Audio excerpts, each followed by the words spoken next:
My brother showed up at my front door on a Thursday evening without calling ahead, which should have been the first thing I paid attention to.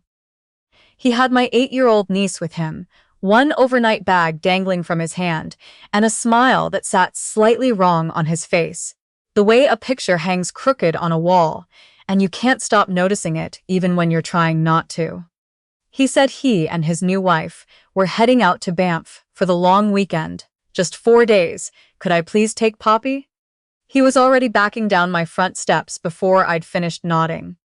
His car pulled away from the curb in the October drizzle, and the red taillights smeared against the wet pavement of my street.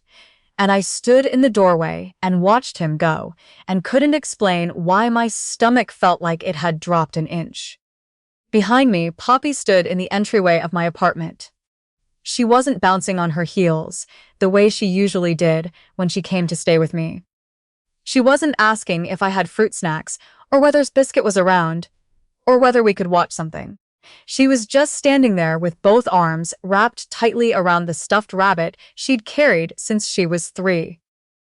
Clover, she called him, because he'd been a birthday gift, and there'd been a clover patch outside the window of the hospital room where she was born. And she was staring at the door. "Poppy?" I crouched down to her level. "You okay, bug?" She turned to me. Her eyes were red-rimmed, but she wasn't crying. She looked like someone who had already cried everything out and was left with only the hollow that comes after. She looked honestly like a child who had already made a decision and was steeling herself to say it out loud. "Aunt Paige," she said very quietly. "They're not going to Banff. My name is Paige. I'm 32 years old and I work as a dental hygienist at a clinic in Canada, just west of Ottawa. My life is ordinary in the best possible way. A 2-bedroom apartment I've been in for 4 years, a tabby cat named Biscuit, who believes the entire couch belongs to him. A yoga class I go to on Tuesday evenings when I actually manage to leave work on time. And a small group of friends I've known long enough to be honest with. The biggest thing that had gone wrong in my life in the past year was a parking dispute with the tenant below me, and a stress fracture in my left foot from a half marathon I probably should not have signed up for. That was who I was on a Thursday in October, until my 8-year-old niece looked up at me in my hallway and said something that made the floor feel like it had tilted. I am the younger of 2. My brother Derek is 39. He's always been the kind of person who moves through the world with a particular ease. Quick to charm, quick to recover. The type who can turn almost any mistake into a story that makes everyone laugh by the end of it. He married his first wife, Catherine, when they were both in their late 20s, and she was everything he wasn't: quiet, patient, deeply warm, the kind of person who remembered your coffee order and asked follow-up questions and meant it. Catherine loved Poppy with everything she had. When Poppy was 4, Catherine was diagnosed with breast cancer. The disease moved quickly. She died 14 months ago, 11 days before Poppy turned 7. I sat with Catherine in her last week. I drove up from Ottawa and stayed in the hospital with her. And one evening when the room was quiet and Derek had stepped out, she asked me to remember something. She told me about her will, about the Westboro house, about the life insurance policy with Poppy's name on it. She had a trustee arranged. Her mother had nominated someone independent. And she had a lawyer who had drafted everything carefully. "I just need someone to remember," she said, "in case things get complicated." I said I would. I held her hand and said I would remember, and then we cried, and I drove back to Ottawa after she fell asleep, and she died 4 days later. Derek met Crystal at a company event 4 months after the funeral. They were married 6 months after that. I tried very hard not to have opinions about the timeline. I mostly failed at that privately. What I noticed was less about the speed and more about Poppy. About the way she'd stopped talking about her mother around Derek and Crystal. The way she always hugged me a little too long when I picked her up for her weekends at my place. The way she'd gotten quieter in a manner that looked less like maturity and more like caution. I got Poppy settled on the couch with a mug of hot cocoa and Biscuit, immediately climbing up beside her, Because Biscuit has never respected personal boundaries. I sat across from her and waited. She took her time. She wrapped both hands around the mug and stared at the steam. "Dad and Crystal have been fighting," she said, finally, "about Mum's house." Catherine's house. The century-old semi-detached in Westboro she had owned outright before she and Derek married. Under Catherine's will, it was to be held in trust for Poppy until she turned 25. Derek had the right to live there with Poppy. He could not sell it, rent it, or transfer it without the approval of the court-appointed trustee. There was also a life insurance policy, $420,000, with Poppy listed as the sole beneficiary, separately administered. I knew all of that because Catherine had asked me to remember it. Poppy looked at me carefully, the way children look at you when they're deciding whether you're safe. Then she reached inside the zippered pouch on Clover's back, the one meant for a small nightlight, and pulled out a folded piece of paper and a small silver key. "I found these in Mum's box," she said. "The one Dad doesn't know I can open." I unfolded the paper. It was a photocopy of what looked like an insurance document, a beneficiary designation form, with Derek's signature and Crystal's full name typed into a field it had no business being in. Beneath, it was a partial printout of a land transfer document with Catherine's Westboro address at the top, and Crystal's name where the transferee should have been. My hands were very steady. I'm still not entirely sure how. The key in Poppy's palm was small and stamped with a unit number, 114. She told me it was for the storage facility on Carling, that she'd found it in Derek's desk drawer while looking for scissors, that she'd gone in once when he dropped hers at dance class and stepped out for coffee. She'd gone there with Catherine when she was small, she said. She used to think it was an adventure. I put Poppy to bed at 9 o'clock and sat with her until her breathing slowed and settled. Then I went to my kitchen table and called my friend Renee. Renee had done estate litigation for 8 years at a mid-size firm in Centertown. I told her everything without stopping, and she listened without interrupting, which told me a great deal because Renee almost always interrupted. When I finished, there was a pause. Then she said, "Paige, do not contact Derek tonight. Do not say anything. Do not change one single thing about how you're behaving toward him. Can you do that?" I said I could. Another pause, and I could hear her typing. "There's an application before the Ontario Superior Court," she said. "Filed 11 days ago by Derek, requesting appointment as sole trustee of the estate. Unopposed. The hearing is in 63 hours. 63 hours. We stayed on the phone until midnight. She told me what we needed. An emergency motion under the Succession Law Reform Act and the Children's Law Reform Act to challenge the trustee application and present the evidence of fraud. We needed to get into that storage unit and photograph everything before Derek had any reason to move it. We needed to be careful, because if he suspected anything, he would act faster. She knew a notary who could see me at 7 in the morning and witness the documents. She knew a family litigator, a woman named Ms. Fontaine, who had handled exactly this category of case for 20 years. I texted Derek at 10:30. "Poppy's great. Already asleep. Hope you guys have a good trip." He replied at 11 with a thumbs up emoji. He didn't ask what she'd eaten. He didn't ask if she'd brushed her teeth. A thumbs up and then nothing. I set 3 alarms for 6 in the morning and did not sleep. The facility on Carling opened at 7. I dropped Poppy at my downstairs neighbor Gail's apartment. Poppy trusted me without question, hugging Clover and nodding solemnly. And I drove over in the gray drizzle with the unit key in my jacket pocket and Renee on the phone through my car speaker. The corridor inside the facility was long and concrete and smelled like cold dust and motor oil. Unit 114 was at the far end. The key fit, the lock turned. The unit held plastic storage bins, a folded area rug, boxes of Catherine's things that Derek had never sorted through, her books, her winter clothes, a cardboard box labeled pottery class in her handwriting, and in the far corner, a brown accordion folder labeled, in Derek's handwriting, estate, CL Catherine Lokery. Catherine, who had been 36 years old and deeply loved, and whose name was now on a folder in a storage unit on Carling Avenue, being used to document the systematic dismantling of everything she had tried to leave her daughter. I photographed every page.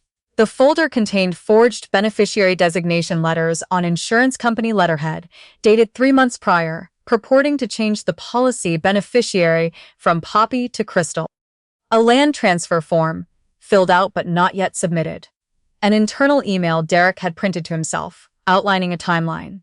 Trustee application in October, property transfer by November. Liquidate the house by spring. There was also a printout from what appeared to be an offshore banking inquiry.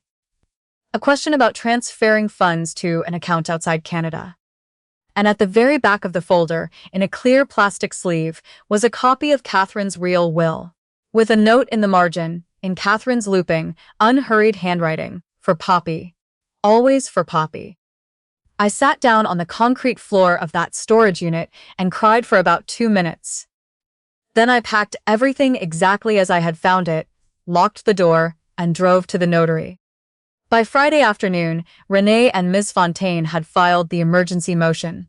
By Friday evening, a court preservation order had been issued, freezing all estate assets pending the Saturday hearing.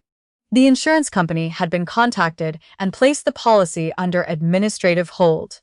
The routine trustee approval hearing had become a contested proceeding. I played my part. Derek texted Friday afternoon to ask how Poppy was doing, and I wrote back that she was great, that we'd made pancakes that morning, that she was teaching me a card game. That part was true.